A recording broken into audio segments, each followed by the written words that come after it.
Okay, in this video we'll be talking about argument and polar form. So we're continuing our series on complex numbers, and we'll be looking at complex numbers now in a new form called argument and polar form. Okay, so let's think back to vectors. When we talked about vectors, we talked about vectors in primarily two forms. We talked about them in component form or unit vector form. Okay, we had these two, where we had a vector represented as a column vector or in unit vector form. Okay, but they were essentially the same thing. They use the same numbers, right? Then we talked very briefly about vectors written as a magnitude and an angle. Okay, where the magnitude was the length of the vector, and the angle was the direction. The angle tells us the direction that the arrow is pointing. Okay, it's the same idea that we're going to use when we talk about complex numbers. We've talked about complex numbers in x plus yi form so far, right? We know this form, okay, and this is the form that we're familiar with, and this is called rectangular form or Cartesian form. Okay, but now we're going to look at this new form called polar form, argument and polar form, okay, which is going to give us the vector in terms of a magnitude and a angle. Okay, the magnitude is called the modulus, same thing as the modulus of this, and the angle is called the argument. Okay, so that's a new vocabulary word here, argument.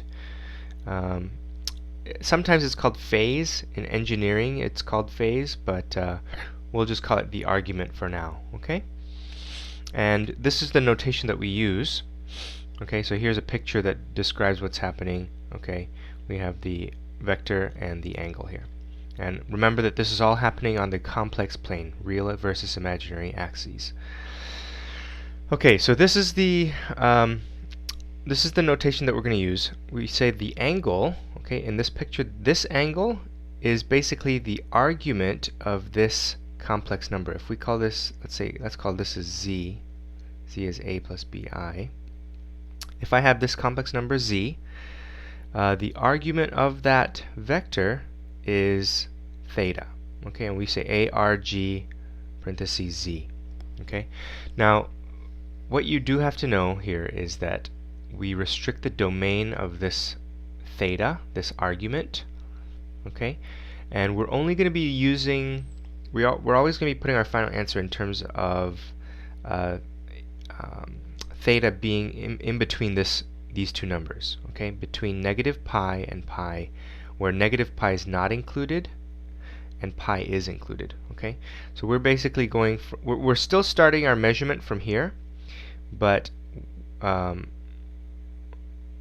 we are only going to go from 0 to minus pi and then 0 to pi.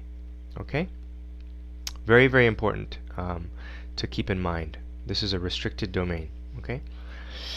Alright, so here's the official. Let's talk a little bit more about polar form. Okay?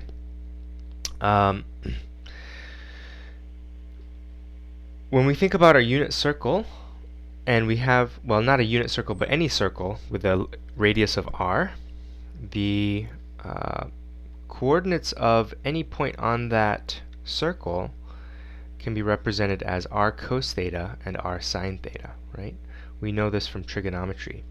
Okay, and if we have x equals, a complex number is x plus yi, where this circle is centered on the origin and it's on the complex plane, we can now substitute x and y with the values of r cos theta and r sine theta. And so we do that, we get r cos theta plus I times r sine theta. If we factor out the r, we get r times cos theta plus I sine theta. Remember, these thetas are the same angle here. Okay? And this now is our polar form. This is our polar form of a complex number. Okay, and we because we don't want to be writing this all the time, and since these angles are the same, we can abbreviate this as CIS theta, and that is the abbreviation of this, okay? And we say that's cis theta, cis theta. So here's the short form, z equals r cis theta. Okay, and what is this r? Well, that's really just the modulus, right? That's the modulus of the vector. That's the length of this vector.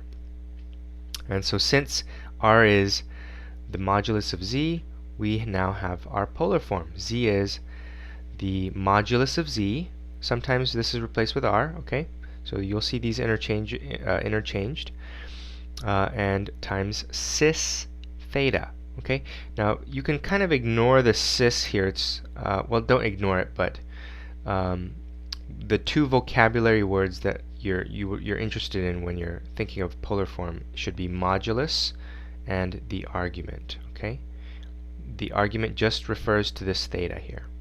Okay. Argument of z. All right.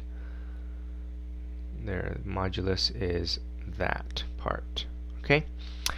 And so now we have two forms. We have the polar form and we have the Cartesian form. The polar form, you'll see, is very, very useful in certain cases. We'll be looking at that in more detail. Okay. Just a note about the conjugate of z. If z is r cis theta, okay, what is the conjugate of z going to look like?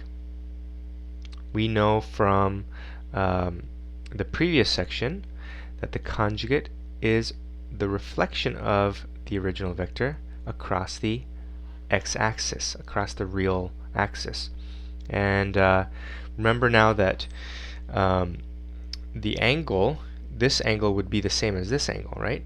So the magnitude, since it's just a reflection, the magnitude stays the same, but the angle changes slightly. Okay, remember we said that the angle must be between negative pi and pi, where pi is included and negative pi isn't. So we actually have to talk about it in terms of negative angles. Okay, so this would be minus theta, and there is minus theta. Okay, so this would be the conjugate. It's just the same vector, just flipped across, and the angle changes.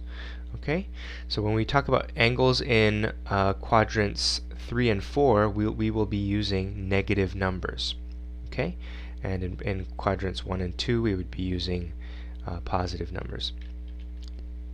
All right, so also to get fast with complex numbers, you really need to brush up on your special triangles, specifically your 30, 60, 90, okay, and your 45, 45, 90. Okay, so please memorize these if you haven't already, and you're going to need to be using the properties of similar triangles and changing these numbers around quite a bit. Okay, you either remember these ones or the unit circle versions. Okay, where the hypotenuse is 1. All right, let's write these in polar form. Whoops, let's write these in polar form. If I have 2I, how do I write that in polar form? Okay, so this right now is in rectangular form. It always helps to draw a picture. Okay, I highly recommend drawing a picture because it's probably the fastest way to determine which direction to go. Okay, so I'm going to draw this imaginary versus real plane, and 2I is actually the point 0,2 on the complex plane. And so I just draw a line from a vector from the origin to that point, and now I have a vertical vector, and the angle of that vector from 0, right, is pi over 2. So that's all we do. We say that's 0, 2, and pi over 2. There's my picture. And so now the length is 2, and the angle is pi over 2, so we write it as 2 length cis pi over 2. Notice that it's positive. Okay. Same thing with minus 3. Minus 3 is a real number, but it's still a complex number. Okay, and we can put that on our complex plane. So on the real versus imaginary plane, we put minus 3 over here because it's on the real axis. There's no imaginary part, and the angle is pi. So notice here that we're choosing pi and not minus pi because pi is included in our domain for the argument function, and minus pi is not included. Okay, so we're going to write this as minus, well, the length is actually there should be a positive. Okay, remember that the length of a vector is always positive, so even though we're at minus 3, we write positive 3 cis pi. Okay, and 1 minus pi, same thing. 1 minus 1, that's going to be 1 minus 1, so 1 minus 1 on my complex plane.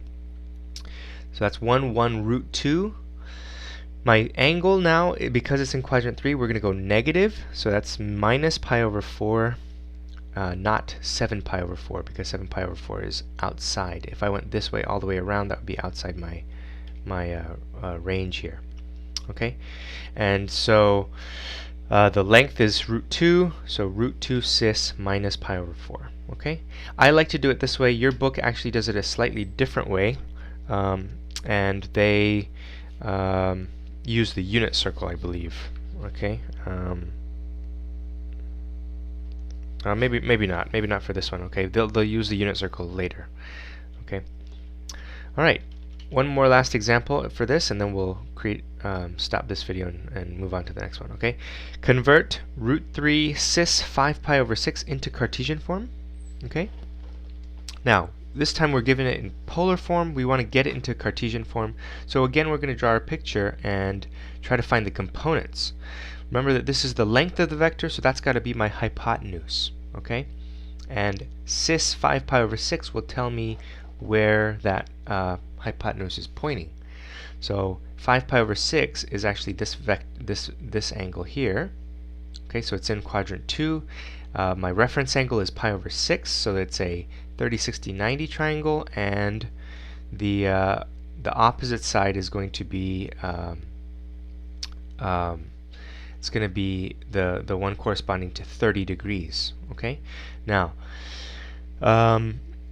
there's two ways you could do this. Okay, one way is to just set the hypotenuse to root 3, and then think about the triangle in however you've memorized it, and how to get the other sides using our properties of similar triangles. So if I wrote down this as 2, 1, root 3, to get 2 to be root 3, I have to multiply 2 by root 3 over 2.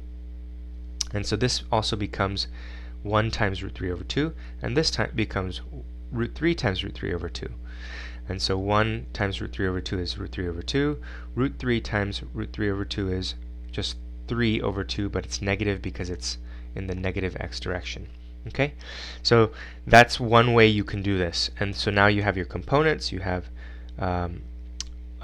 x, the real component first, minus root 3 over 2, or sorry, minus 3 over 2, okay, plus the y component, or the imaginary component, plus root 3 over 2i. Okay, I prefer this method, but if your numbers get kind of crazy, then you can also do it this way. And this way is just using our unit circle. So what you could do here is I can take my root 3, separate it out, and rewrite this part in terms of cosine and sine. Okay, and now I just use my regular unit circle. Okay, so it's really the same thing. It's just memorizing your triangle in different ways. Okay, and this is the unit circle, so the hypotenuse is 1, so that's 1/2 root 3 over 2 minus, okay, and then you substitute those values in, and then you distribute the root 3 across. Okay.